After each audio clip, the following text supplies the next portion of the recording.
नमस्कार, आप देख रहे हैं न्यूज 18। मैं हूं आपके साथ मेनका चौधरी और अब बात गोरखपुर की उस वारदात की करेंगे जिसने पूरे जिले को सन्न कर दिया है। यहां घरेलू कलह के चलते एक शख्स ने पहले बीवी और 2 बच्चों को बेरहमी से कत्ल किया, फिर खुद को भी आग के हवाले कर दिया। देखिए पूरा मामला क्या है।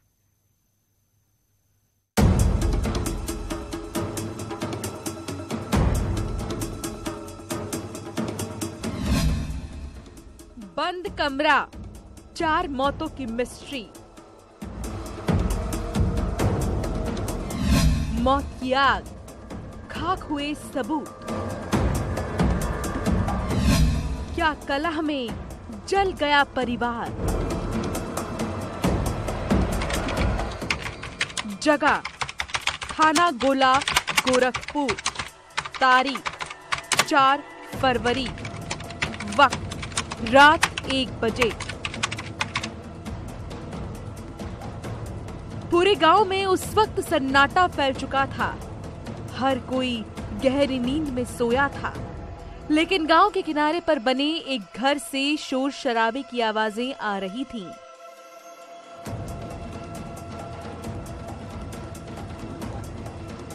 पहले लड़ाई झगड़े का शोर सुनाई दिया, फिर चीखने चिल्लाने की आवाजें आने लगी। गांव वालों को लगा कि वो फिर झगड़ रहा होगा।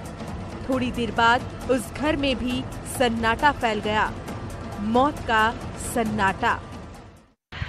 घरेलू कलह ने 4 जिंदगियां एक साथ ले ली। गोला थाना क्षेत्र के देवकली गांव में सब्जी विक्रेता ने सबसे पहले अपनी पत्नी और बच्चों को मौत के घाट उतारा और उसके बाद खुद सुसाइड कर लिया। मौत की रात का साया बीता और सुबह हुई तो गांव में सब कुछ सामान्य दिख रहा था। तभी किसी की नजर उस घर से निकलते धुएं पर गई। गांव वालों ने एहतियातन अंदर झांक कर देखा तो मानो हर किसी की चीखें ही निकल पड़ी। घर शमशान बन चुका था। एक ही कमरे में एक ही बेड पर 4 लाशें पड़ी थीं। मौत की खबर जैसे ही आसपास फैली, लोग उस घर की ओर दौड़ चले। पुलिस के खुफिया तंत्र ने भी मौत के तांडव की कहानी आला अधिकारियों को सुना दी। थोड़ी ही देर बाद डीआईजी, डीएम, एसएसपी सहित तमाम आला अधिकारी घटनास्थल पर थे, लेकिन हर किसी के जहन में एक ही सवाल था, ये मौतें कैसे हुई? किसने महिला और उसके 2 बच्चों को मौत की नींद सुलाया? घर के मुखिया की मौत कैसे हुई? मकान के पीछे जो खेत है वहां पर काम करने वाले व्यक्तियों ने देखा कि उनके घर के रोशनदान से धुआं निकल रहा है। देखने के बाद वो इनके घर पर आए और दरवाजा खुलवाने की कोशिश की, परंतु जैसा कि उनके द्वारा बताया गया कि दरवाजा अंदर से बंद था। उनके द्वारा कुछ और ग्रामवासियों के सहयोग लिया गया। सभी ने मिलकर के दरवाजा बलपूर्वक यहाँ पर खोला। अंदर जाने पर देखा कि जो ये इंद्र बहादुर मौर्य हैं, ये जलती हुई अवस्था में इनकी बॉडी है। गांव वालों के मुताबिक इंद्र बहादुर सब्जी बेचने का काम करता था, लेकिन आर्थिक तंगी के चलते घर में कलह भी आम थी। रोज रोज के लड़ाई झगड़े के बारे में पूरा गांव जानता था, लेकिन घरेलू कलह इस मोड़ पर आ पहुंचेगी किसी को अंदाजा नहीं था। पुलिस ने शुरुआती जांच की तो पता चला कि महिला और उसके बच्चों की हत्या की गई है, जबकि इंद्र बहादुर की जलकर मौत हुई थी। अब सवाल ये था, क्या इंद्र बहादुर ने पत्नी और बच्चों की हत्या की? क्या बीवी बच्चों को मारने के बाद मुखिया ने सुसाइड किया? गांव वालों से मिली जानकारी और शुरुआती जांच के बाद पुलिस इस नतीजे पर पहुंची कि पारिवारिक कलह के चलते इंद्रजीत ने पहले बीवी बच्चों को मारा, फिर घर में आग लगाकर अपनी भी जान दे दी। जो ग्रामवासियों से बात आ रही है कि घर के अंदर ही संभवतः रात में इनके द्वारा पहले अपने पत्नी और बच्चों के साथ घटना कारित की गई और फिर स्वयं के साथ आग लगाने की घटना जो है वो कारित की गई है। इस घटना से संबंधित सभी पहलुओं की जांच की जा रही है। एक ही रात एक ही परिवार से 4 लाशें उठने से सनसनी फैली है। हर कोई इंद्र बहादुर के कदम से सन्न है। मामला हाई प्रोफाइल जिले का है, लिहाजा पुलिस हर पहलू की बारीकी से जांच कर रही है। दावा है जल्द ही साफ हो जाएगा कि मौतें पारिवारिक कलह में हुई या वजह कुछ और है। Bureau report, news 18।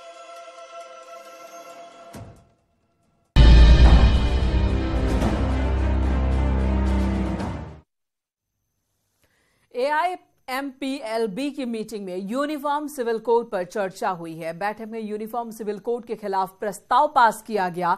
यूसीसी को बताया गया है धर्म की आजादी के खिलाफ। जी हां, यूसीसी को धर्म की आजादी के खिलाफ बताया गया है। असम में बाल विवाह कानून पर भी AIMPLB को ऐतराज है। बोर्ड ने बुलडोजर कार्रवाई को लेकर भी इसे गैर कानूनी बताया मीटिंग के दौरान। तो आज शरीयत की वकालत, संविधान की दुहाई देते हुए देखिए किस तरह से आज की मीटिंग में यूसीसी पर ऐतराज जताया गया है और यह भी कहा गया है कि धर्म की आजादी के राह में रुकावट है यूसीसी। मीटिंग के दौरान इस मुद्दे पर चर्चा हुई है। पूरे देश से अलग अलग मुस्लिम संगठनों के धर्मगुरु यहां पर मौजूद थे।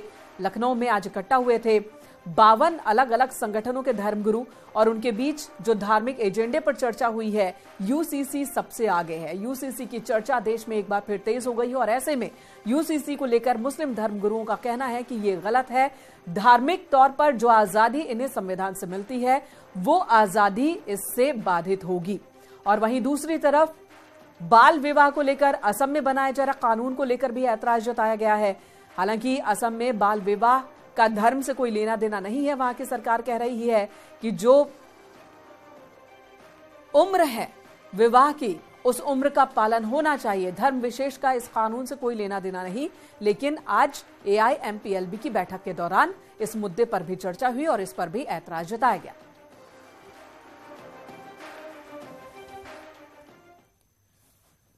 वैसे तो लखनऊ में हुए all India Muslim personal law board की बैठक में यूनिफॉर्म सिविल कोड और असम में लागू बाल विवाह कानून के खिलाफ प्रस्ताव पास किया गया। इसी के साथ बैठक में कई और मसलों पर भी चर्चा हुई है। आइए सुनते हैं कि कार्यसमिति के सदस्य यासीन उस्मानी क्या कह रहे हैं।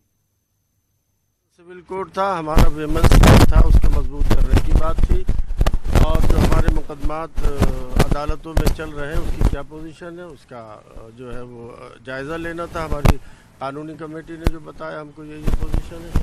कॉमन सिविल कोड के बारे में ये तय हुआ है कि हम लोग मिलकर मुल्क में ये रायआमा हमवार करेंगे कि कॉमन सिविल कोड हमारे देश के लिए मुनासिब नहीं है और हम हुकूमत से भी मौका आएगा तो नुमाइंदगी करेंगे और तमाम मुल्क के उन तमाम लोगों को साथ लेकर के जो कॉमन सिविल कोड के फेवर में नहीं है और जो अपनी मजहबी और समाजी हैसियत के साथ इस मुल्क में सदियों से ज़िंदगी गुजारते हैं, जो इस मुल्क की खूबसूरती है वो कायम रहना चाहिए। कोई भी ऐसा कानून नहीं थोपा जाना चाहिए जो हमारी आज़ादी को मुतासिर करे, कॉन्स्टिट्यूशनली जो हमें हासिल है।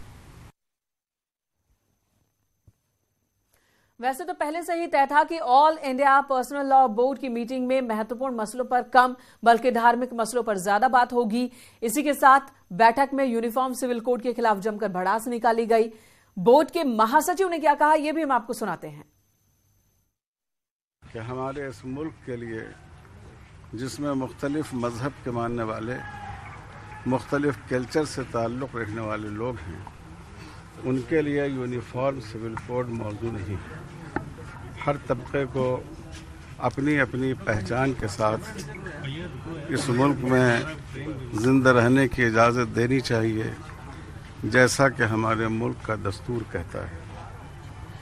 इसी तरह इस वक्त आसाम में जो गवर्नमेंट की तरफ से गिरफ्तारियां हो रही हैं, अरसा पहले किसी की शादी हुई, उस वक्त वो उसकी उम्र कम थी, आज उसको गिरफ्तार किया जा रहा है।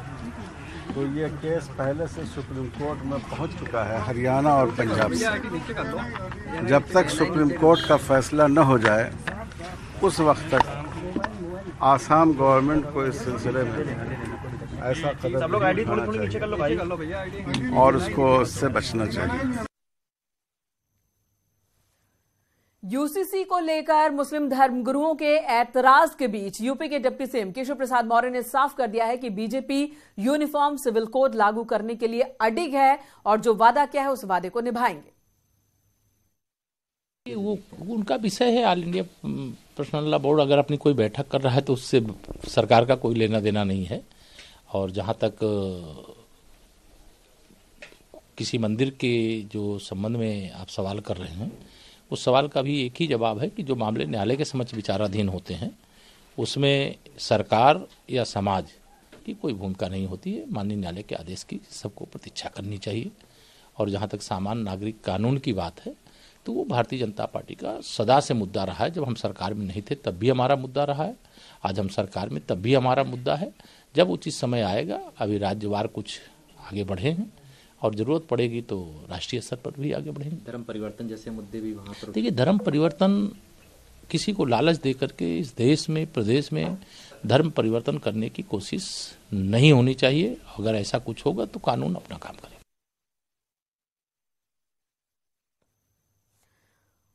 और इस वक्त हमारे सहयोगी मोहम्मद शबाब हमारे साथ जुड़ चुके हैं लखनऊ से। शबाब, आपके पास आती हूं। आज की बैठक में पहले से ही ये अनुमान तो था यूसीसी को लेकर, क्योंकि देश भर से यहां पर मुस्लिम नेता, धर्मगुरु मौजूद थे, तो यूसीसी पर चर्चा होगी। असम में जिस तरह से बाल विवाह पर रोक लगाने का कानून, उस पर भी इनको ऐतराज है। क्या क्या हुआ आज? मुख्य एजेंडे क्या रहे? आगे कैसे बढ़ेगा एआईएमपीएलबी अपने एजेंडे पर? क्या हुआ इस बैठक के दौरान, विस्तार से बताएं। और बिल्कुल देखिए, आज all India Muslim personal law board की बैठक लखनऊ में बुलाई गई थी। लगभग 5 घंटे तक ये बैठक चली। सुबह 11 बजे बैठक शुरू हुई जो शाम 4 बजे तक चली। 2 सेशन में ये बैठक रही। All India Muslim personal law board के देश भर के सभी 51 मेंबर्स इस बैठक में मौजूद थे। और बैठक का एजेंडा चूंकि पहले से तय था कि किन किन इश्यूज पर बात होनी है, उनमें कॉमन सिविल कोड एक बड़ा एजेंडा था। इसके अलावा वर्शिप एक्ट एक बड़ा एजेंडा था। इसके साथ ही साथ मुस्लिम महिलाओं के अधिकारों को लेकर के भी इस बैठक में तमाम तरीके के फैसले लिए गए हैं। इसके साथ ही साथ जो धार्मिक स्थलों के मामले कोर्ट में चल रहे हैं उनको लेकर के भी इस बैठक में डिस्कशन हुआ। अगर यूनिफॉर्म सिविल कोड की बात करें तो बोर्ड ने इस बात को साफ तौर से कहा है कि यूनिफॉर्म सिविल कोड को लेकर के जो भी सरकारी रवैया है इसके खिलाफ all India Muslim personal law board एक पूरी तरीके से मुहिम चलाएगा। हालांकि उन्होंने इस बात को कहा है कि शुरुआती तौर पर किसी भी तरह के एहतिजाज यानी कि विरोध प्रदर्शन से मुसलमानों को बचना है। All India Muslim personal law board इस बाबत सरकारों से बात करेगा, विधायक और सांसदों से बात करेगा। चूंकि अगर किसी भी प्रक्रिया में कानून बनाया जाता है संविधान के हिसाब से तो उसको विधानसभा और लोकसभा से होकर गुजरना पड़ता है। लिहाजा इन दोनों ही जगहों पर सांसद और विधायकों की भूमिका महत्वपूर्ण होती है। लिहाजा विधायकों और सांसदों से इस बाबत बात की जाएगी कि वो कॉमन सिविल कोड का विरोध करें। इसके साथ ही साथ जो 1991 का वर्शिप एक्ट है जिसको लेकर के तमाम तरीके की बातें चल रही हैं, इसको भी लेकर के all India Muslim personal law board ने अपना विजन बिल्कुल क्लियर कर दिया है कि वर्शिप एक्ट को खत्म करने को लेकर के जो बातें कही जा रही हैं, क्योंकि तमाम धार्मिक स्थलों के मामलों में मामला कोर्ट तक पहुंचा है, इनको लेकर के भी बोर्ड ने एक फैसला लिया है। इस बाबत वो भी सरकारों से बात करेगी और कानूनी जानकारों से इस बाबत राय लेगी। इसके साथ ही साथ महिलाओं के मस्जिदों में जाने को लेकर के भी जो तमाम तरीके की बातें चल रही हैं उन पर भी क्लियरेंस और जागरूकता लोगों तक पहुंचाई जाए कि किसी भी तरीके से महिलाओं का मस्जिदों में जाना प्रतिबंधित नहीं है। इस तरीके के तमाम जो इश्यूज हैं उनको लेकर के बातचीत रही है। लेकिन कॉमन सिविल कोड पर कई अहम बिंदुओं पर चर्चा हुई है एआईएमपीएलबी की मीटिंग के दौरान, जिसमें यूसीसी तो सबसे अहम है ही, साथ ही महिला मस्जिद में जा सकती है, मुस्लिम महिला, कोई रोक नहीं है, ऐसा संदेश बाहर जाए, ये भी चर्चा की गई। इससे पहले हमने देखा कई मस्जिदों में बाहर पोस्टर बैनर तक लगा दिए गए थे कि महिलाओं की एंट्री बैन है, और कई जगहों पर कहा जाता है कि मस्जिदों में महिलाओं की एंट्री पर बैन है। लेकिन इनका कहना है एआईएमपीएलबी नेताओं का कि ऐसा कुछ भी नहीं है और ये संदेश जाना चाहिए। चलिए यहां रुकेंगे एक छोटे से ब्रेक के लिए, खबरें जारी हैं।